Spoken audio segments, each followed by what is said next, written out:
como de praxe, então, vamos falar do fechamento da semana, como que foi Bovespa, o dólar, o petróleo, o ouro, como que foi essa movimentação? Nos conte, por favor.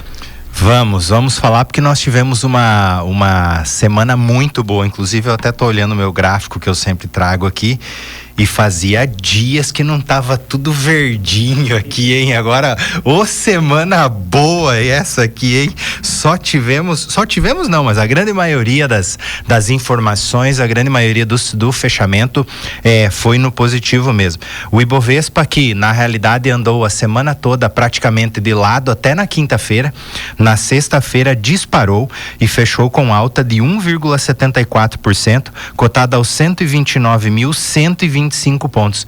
Então, parece que nós podemos voltar para aquela casa dos 130 mil pontos e dar uma boa respirada. Já com relação ao dólar, esse também teve uma leve valorização de 0,05, fechando em 5,81.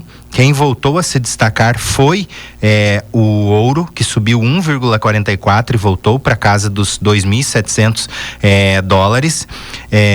Petróleo também, que se destacou na semana, saindo daquele patamar de 71, voltou para o patamar de 75, principalmente aí com intensificação aí dos conflitos, que nós vamos falar daqui a pouquinho, mas petróleo que estava andando de lateral praticamente nos últimos 60 dias aí, na quinta e na sexta-feira deu uma disparada. E quem disparou muito foi a criptomoeda Bitcoin, que subiu na semana 1% e fechou cotado aos 98.981 dólares. Bitcoin chegou a bater 99.500 dólares aí, muito repercutindo aí as declarações do que o Trump falou, e que ele vai querer dar ênfase para as criptomoedas. Então é algo que a gente tem que ficar de olho. Ronaldo, mas eu não gosto. Não tem problema você não gostar. Só que agora você não pode ignorar algum fato muito relevante que pode trazer um impacto muito grande para a economia mundial. Falando agora em impacto para a economia mundial, vamos aqui para o cenário, né? O fechamento da semana, Ronaldo. Tivemos uma semana positiva, semana negativa. Devemos nos preocupar?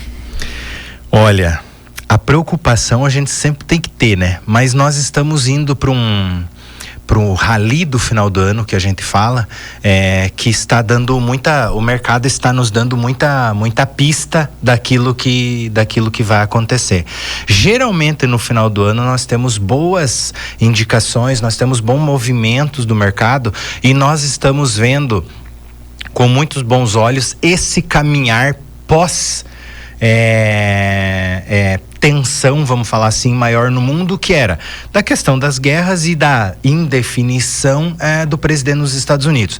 Resolvido essas arestas em partes, né, porque não está tudo 100% resolvido, parece que o mundo entendeu que uma nova ordem precisa ser tomada, uma nova realidade precisa ser vivida, principalmente com base na que nós vivemos anteriormente. Então, a perspectiva é de um bom fechamento de ano, e a perspectiva, claro que nós vamos depender, principalmente aqui nós falando de Brasil, nós vamos depender muito do movimento do que o governo vai fazer. Então nós vamos ter que ver os próximos passos do que o governo vai fazer. Inclusive nós temos importante decisão para sair hoje, no máximo até amanhã, que é o corte de gastos do governo. Parece uma piada falar isso, mas infelizmente não é. Mas é uma coisa que a gente precisa entender. Não é um privilégio só do Brasil que nós estamos com o problema dos gastos, tá? Estados Unidos também tem,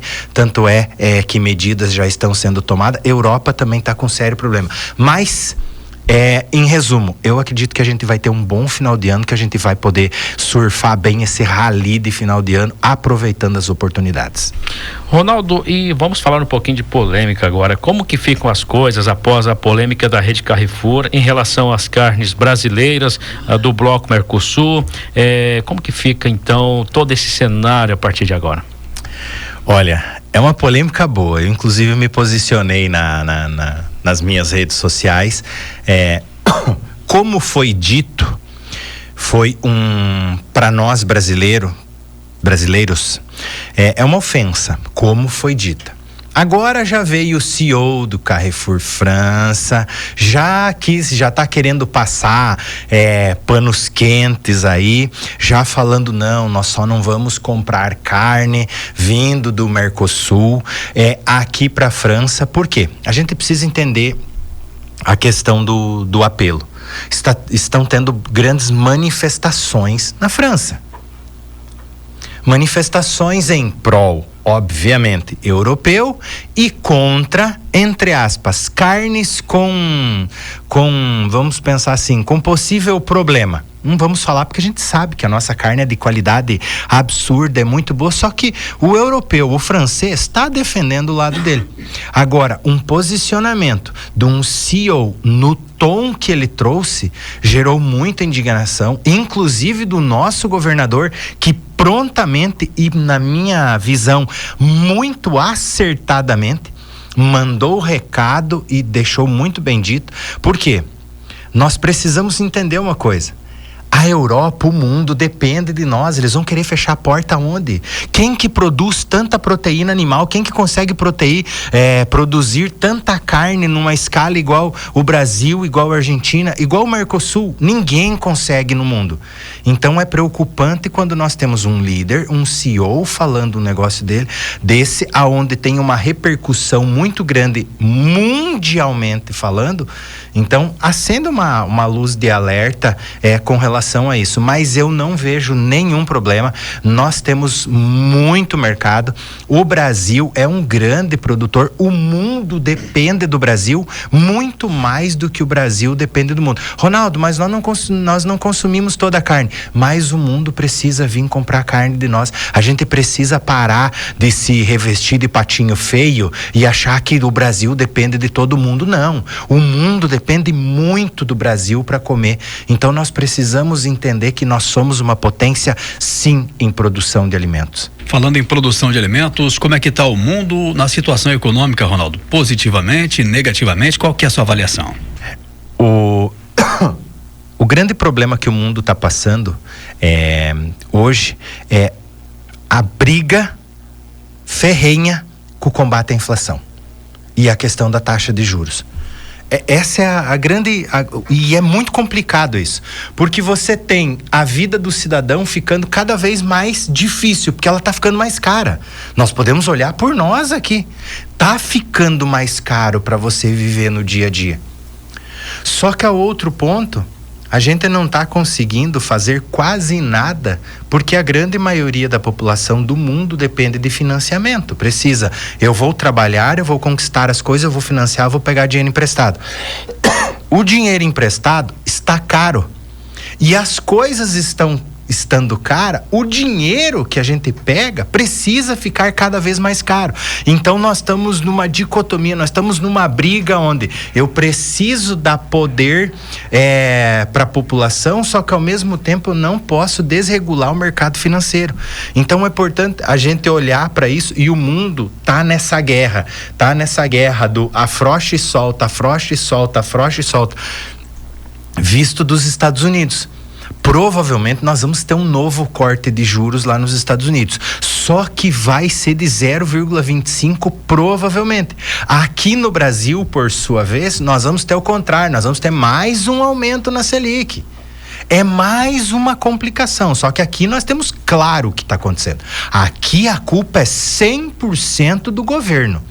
Não vamos passar panos quentes, 100% da culpa. A Selic só está nesse patamar por culpa do governo, que gasta irresponsavelmente e acha que o cofre público é um buraco sem fundo.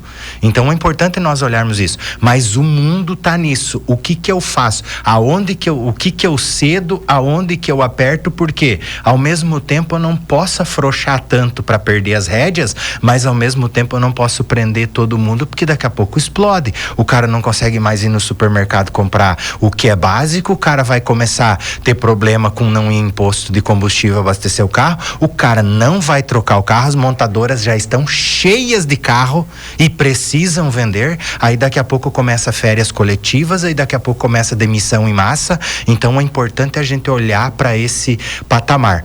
Está sendo muito depositado muita esperança Eu acredito que ele vai fazer coisa muito boa, mas não vai ser o milagreiro que é no Trump vir dar uma ajustada. Só que ele consegue ajustar em partes e principalmente ele vai olhar para o umbigo dele. Ele vai olhar para os Estados Unidos, vai ajustar os Estados Unidos. Para nós que não estamos nos Estados Unidos, viu? Nós vamos ter um resquício, vai respingar em nós. Mas nós não vamos beber da água tão limpa assim como o americano vai.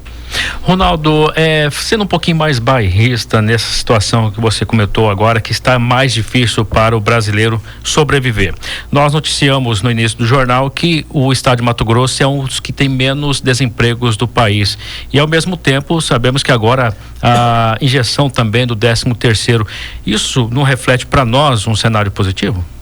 Reflete com certeza num cenário positivo. Vamos fracionar em partes aí. O estado do Mato Grosso sempre se destaca. Eu tenho uma ressalva para fazer com o negócio do desemprego que é um alerta que eu vou colocar aqui.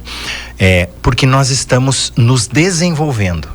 É a nova fronteira. Quando o estado do Mato Grosso está deixando de ser um estado meramente produtor, está se industrializando.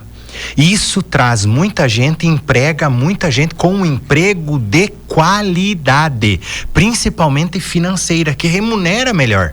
Porque a indústria consegue remunerar melhor do que outros setores. Então é importante isso. E a gente sempre fala nos bastidores aí pela rua, e o luverdense sabe disso. Só não trabalha no Mato Grosso quem não quer. Essa é a verdade, porque aonde você falar, com quem você falar, em qual meio de busca, só precisa de emprego, precisa de pessoas, precisa de pessoas, precisa de pessoas, precisa de pessoas. Então, nós estamos com certeza num outro Brasil separado aqui no Mato Grosso, que eu vou chamar aqui de bolha, mas é uma bolha boa, que é uma bolha onde está dando certo, onde nós temos principalmente um governo que faz o que realmente o governo precisa fazer. A questão do desemprego que você falou, nós temos baixa. Aqui no Mato Grosso tem, porque nós temos uma oferta muito grande. Agora, ao mesmo ponto, o Brasil está num nível menor de desemprego da história do país. Só que aqui eu trago uma ressalva. Nem todas as pessoas que compõem esse seleto grupo que não está nos desempregados estão empregados. Ronaldo, como assim? O critério de avaliação não é quem está trabalhando, é quem não está procurando emprego.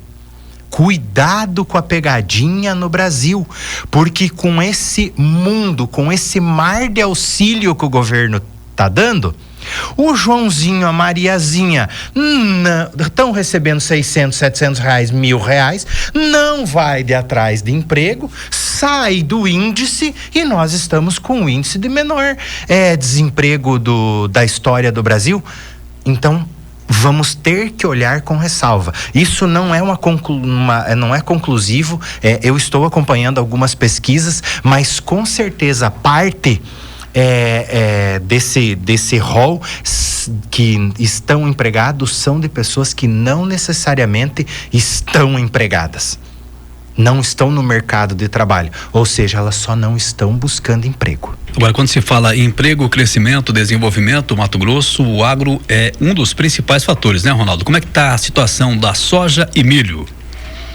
O agro com certeza é pujante, é o motor propulsor. Eu acredito que vai ficar nos holofotes aí por muitos e muitos anos ainda. E vamos falar de fechamento aí da semana. Nós tivemos a soja que caiu um pouquinho mais de 1% na semana passada, e o grande destaque aqui é pelo bom andamento da cultura aqui no Brasil, do plantio, e no plantio na Argentina. Então o desenvolvimento e o plantio aqui no Brasil e também na Argentina, a gente pode ver. Inclusive eu estava conversando no sábado com produtores rurais e os mesmos me falaram, está muito bom. está muito bom. Alguns até ressaltando até um excesso de chuva, mas nada preocupante. Então, as condições vegetativas está muito bom do soja. O milho deu uma reagidinha na semana passada e subiu 0,5%.